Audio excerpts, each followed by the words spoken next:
hemos visto es que la concentración de poderes en estos ambientes, les llamo ambientes porque se trata de varios mercados, y luego voy a volver a este punto, es que la concentración de poder tradicionalmente lleva como consecuencia una disminución de la calidad de los servicios y también un disminuir de la innovación en los mercados relevantes. Esto se puede notar y se puede verificar en varios mercados y en varias circunstancias. Es lo que podemos ver específicamente en los mercados donde operan estas plataformas digitales es que también se verifica un disminuir del poder de negociación de los usuarios. Cuando los usuarios se enfrentan o tienen que enfrentarse a muy pocos proveedores de servicios y estos proveedores tienen todo este poder, es muy difícil que la dinámica más natural, o sea, de que la demanda sea la guía para las plataformas. Esto no se verifica, es el revés. Los usuarios no son capaces de establecer ningún parámetro en esta negociación. También vemos que esto puede ser debido en el ambiente de las plataformas digitales a dos aspectos. Uno se refiere al modelo de business de estas plataformas. El modelo de business generalmente está basado sobre la publicidad, el advertising. Y entonces, como sabemos, lo que hacen estas plataformas es coleccionar cuantos más datos posibles para organizar un servicio que sea personalizado cuanto más se pueda. Entonces, para hacer esto, impactan muchísimo en unos derechos fundamentales de los usuarios. Vamos a hablar seguramente de protecciones de datos y de privacy, y estos son violaciones concretas que se están discutiendo en varios países, en varias partes del mundo.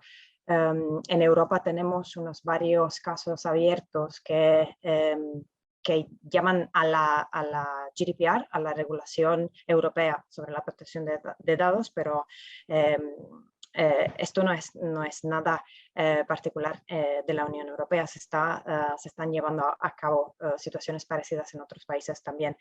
Hay un tema más ancho, si así podemos decir, que es el tema de la surveillance, surveillance, perdón. Nosotros en Artículo estamos convencidos de que estos modelos de business van también a violar la libertad de expresión de los usuarios, como a libertad de determinar sus propios comportamientos sin estar continuamente espiados para las plataformas. Entonces ya tenemos 3 o 4 derechos humanos que están impactados de manera directa y concreta para el modelo de business de estas plataformas. También hay temas más anchos, y aquí termino para dejar la palabra a los otros ponentes sobre esta cuestión, que es el tema de que estas plataformas digitales generalmente se desarrollan en ecosistemas. Y uno de los objetivos es de mantener los usuarios dentro del ecosistema. Y entonces utilizan varias conductas para evitar que los usuarios puedan fácilmente cambiar sistema, salir del sistema y utilizar otros proveedores. Estamos convencidos que esto también tiene un impacto muy directo en los derechos humanos de los usuarios. Con varias técnicas que van de los que se llaman dark patterns y default settings, etc. Lo que hacen es efectivamente crear obstáculos a los usuarios para decidir y tomar decisiones sobre lo que quieren y no quieren aprovechar como servicios. Entonces, para concluir, lo que creemos es que la concentración de poder tiene un impacto muy directo en dos maneras. Una es el modelo de business en sí y cómo se relaciona a los derechos de los usuarios, y el otro es cómo los mercados se articulan en estos ecosistemas y impiden la posibilidad de reacción y de elección para los usuarios.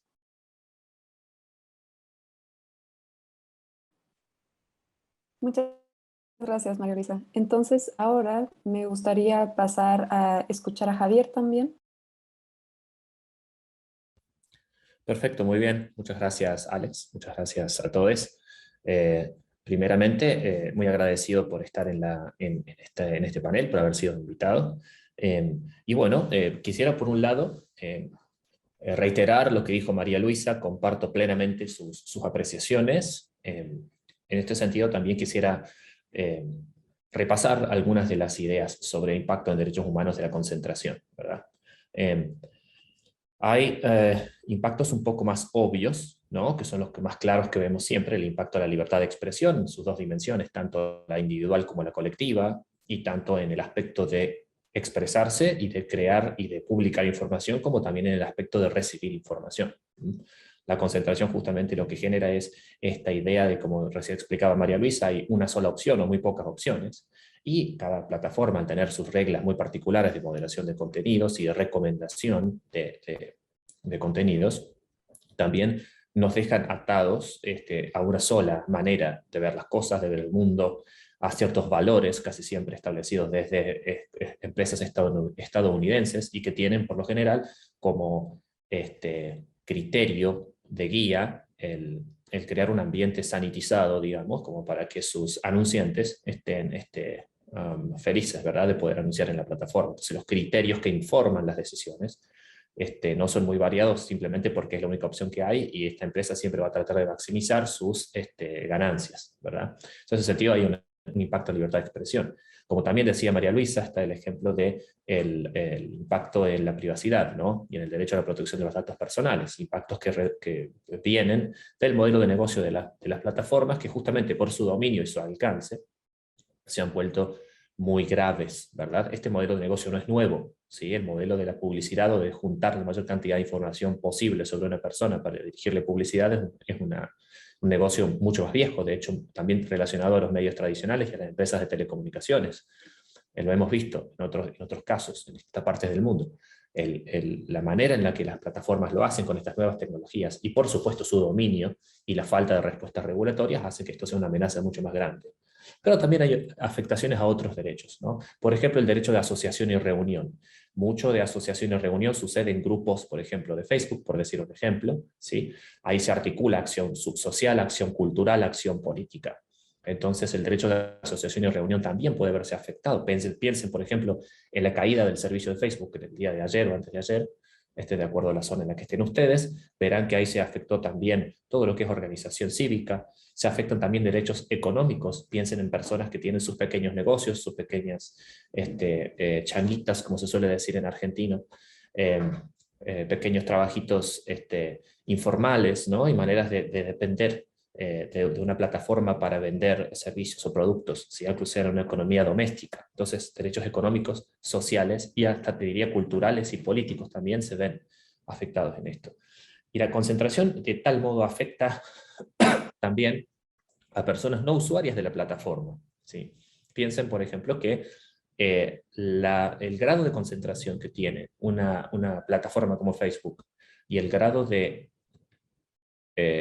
exigencia que tiene en la gestión del tráfico de la red, hizo que cuando estuviera este problema de la caída el día de ayer, también se ralentizara la resolución de DNS de otras páginas. No sé si ustedes se habrán dado cuenta que cuando entraban a otras páginas que no eran Facebook, Twitter mismo, por ejemplo, tuvo un problema, Telegram tuvo un problema cuando empezó a recibir usuarios de WhatsApp, ¿sí?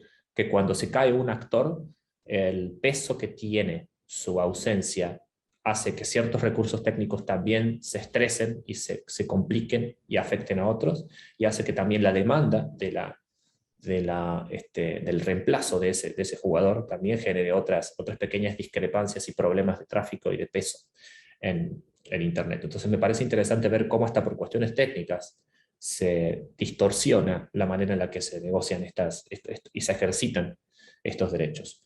Yo quisiera cortar ahí nomás, me parece que esto es un tema muy, muy interesante y muy amplio, y también quisiera proponer, antes de terminar, llevarlo hacia otros servicios también. Nosotros no queremos pensar solamente en Facebook, pero plataformas digitales, hay muchas. Por ejemplo, plataformas digitales de pago, ¿sí? Muy pocas, sino una o dos en el mundo, manejan los pagos que se hacen a través de Internet. Si esas plataformas deciden no articular pagos a un cierto tipo de contenido, como por ejemplo sucedió con el tema del contenido sexual y OnlyFans y los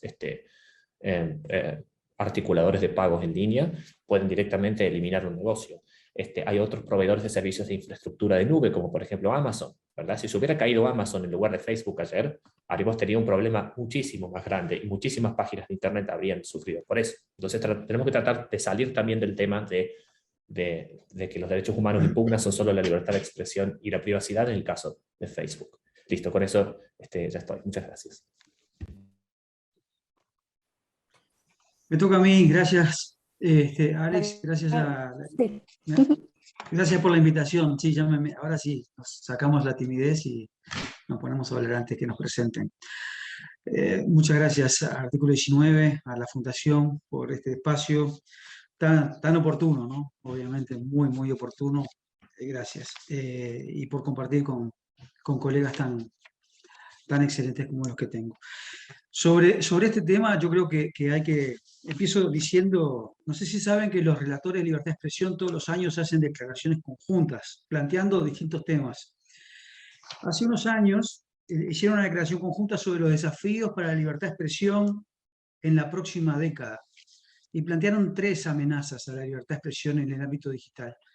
Una de esas 3, para los próximos 10 años, era el control privado como amenaza a la libertad de expresión, donde hacían notar del efecto que tiene el poder concentrado de unas pocas empresas en el ejercicio de la libertad de expresión en Internet.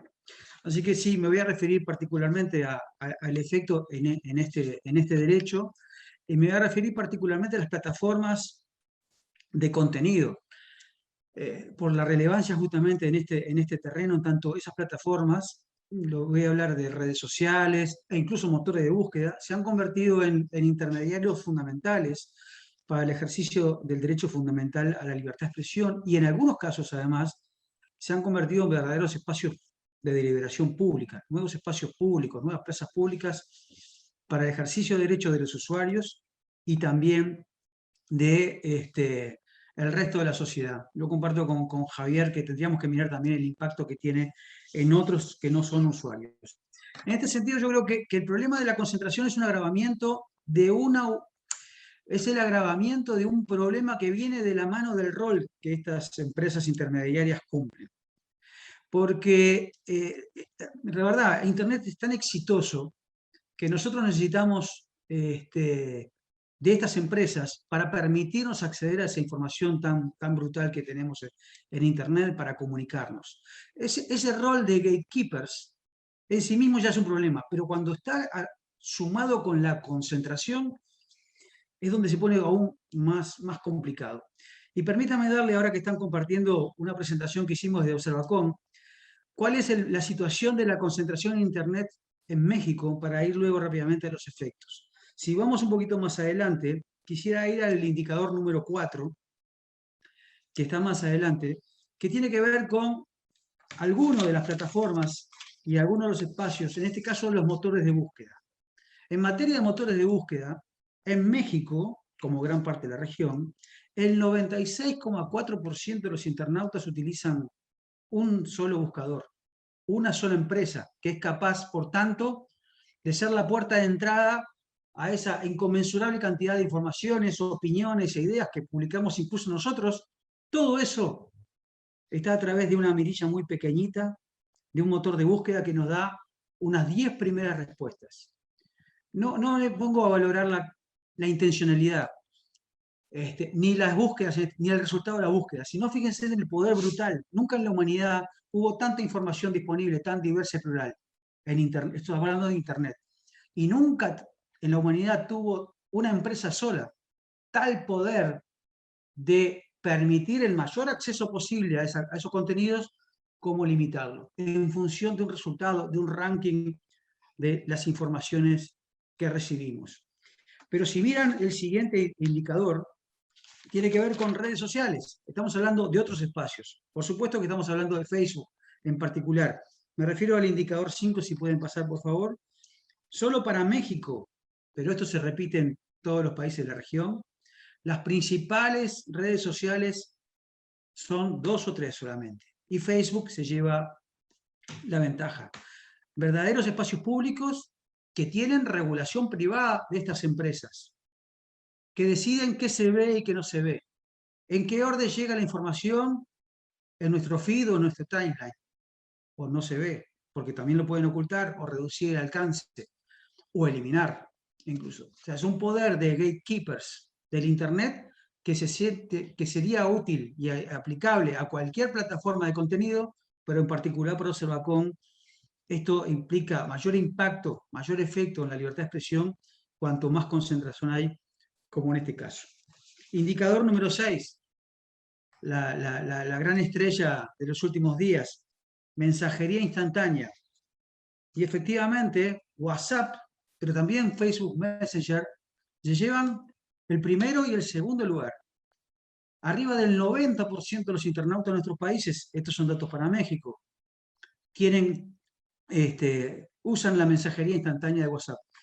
A veces tenemos otras aplicaciones también bajadas, pero la mayoría utilizamos de manera preferente WhatsApp.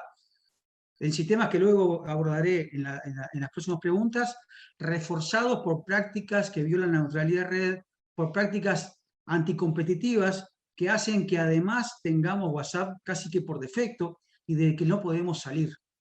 Cuando se cae WhatsApp, como ayer, este impacto se ve mucho más claramente porque no se elimina la posibilidad incluso de comunicación. Y termino con este breve repaso hacia otro aspecto más vinculado a los accesos a contenidos.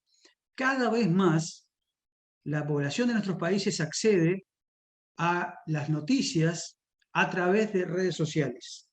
Fíjense en el indicador número 7, por favor, si lo pueden presentar ahí. Pero también cualquiera de los que está aquí, Elena de Brasil, Javier de Argentina, pasa en América Latina. Sí, las plataformas, en particular las dominantes, son la principal fuente de acceso a noticias de nuestra población y particularmente relevante esto en temas de interés público, en momentos como los fenómenos electorales. Es decir, estamos ante una situación, gracias, esos son los datos que quería comentarles para reforzar la importancia de visualizar la concentración de nuestros países muy fuerte en estas empresas, no solo a nivel global, y cómo pueden impactar particularmente en un derecho humano fundamental como la libertad de expresión. Una empresa con este poder puede eliminar un hashtag de las protestas sociales que se desarrollan en Colombia o en Chile o en otros países de la región, eliminando esa protesta en Internet por una sola decisión empresarial, sea por la razón que sea. Una empresa con este nivel de poder es capaz de apagar todo el acceso a todos los medios de comunicación tradicionales en un país como Australia. Esta empresa puede llegar a, un tipo de esta empresa puede llegar a censurar y eliminar contenido de interés público de periodistas en un espacio público como es Internet.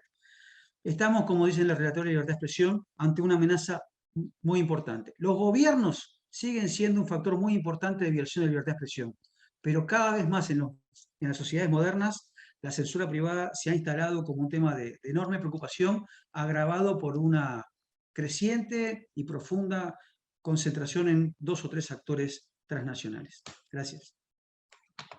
Yo he preparado un trabajo, rápidamente lo vamos a ver. Me voy a enfocar también en las preguntas que se hicieron. El próximo slide, por favor. Próxima diapositiva, por favor. vamos a hablar sobre lo que ustedes estuvieron comentando. Voy a hablar sobre esta situación. Es fundamental entender que no estamos tratando con algunas empresas particulares o empresas de un pequeño sector. Estamos hablando de empresas que hoy están en el centro del capitalismo, en el centro de la organización de la sociedad contemporánea. Esta diapositiva muestra un gráfico que fue producido por nosotros que compara los años 2016 y 2016 en relación a la importancia de algunos sectores. Vemos claramente un pasaje de una importancia muy grande de empresas petroleras, esencialmente en 2006, para una situación donde empresas como Apple, Alphabet, Microsoft, Amazon, Facebook pasan a estar en el ranking de las empresas más importantes del mundo. Lo que significa, próxima diapositiva, por favor. Próxima diapositiva. También hay una gran desigualdad en el poder, en relación al poder. Aquí tenemos una gráfica donde queda evidenciada la desigualdad de poder. Aquí, de hecho, vemos la sumatoria de los recursos de Google, Apple, Amazon, Microsoft, sobrepasando por mucho el presupuesto de la OMS, el de la UNESCO, el presupuesto de grandes países y regiones como Argentina, Chile y México. Con esta evidente desigualdad, es fundamental recordar que llegamos o alcanzamos una desigualdad de poder donde hay problemas internacionales para la capacidad de que los estados puedan garantizar políticas públicas y también la participación de la sociedad civil en la definición de políticas públicas que cada vez son más disputadas por estos agentes transnacionales que operan con un poder político y económico gigantesco. Ahora voy a comentar sobre la pregunta que hicieron. Este escenario inicial nos trae una primera violación que es la violación al derecho de la comunicación. La comunicación, como fue antes, había una preocupación muy grande por la concentración de la infraestructura. Y en los primeros textos que construyen el derecho a la comunicación hay que mencionar la concentración de satélites. Hoy también tenemos la concentración de cables submarinos y todo material que da soporte a estas plataformas que hemos mencionado. Además, el derecho a la comunicación defiende la necesidad de garantizar mecanismos para que las personas puedan recibir información y producir también la información. Y la concentración implica la imposibilidad de esta amplia producción y circulación en condiciones igualitarias. Por mucho tiempo se imaginó que la concentración no sería experimentada en el ámbito de Internet, pero lo que hoy vemos es la configuración de un monopolio o monopolios digitales como varios que vamos a estar compartiendo en este momento, y monopolios digitales que trabajan justamente con su objetivo de ganancias y muchas veces no tiene un objetivo de conectar a las personas.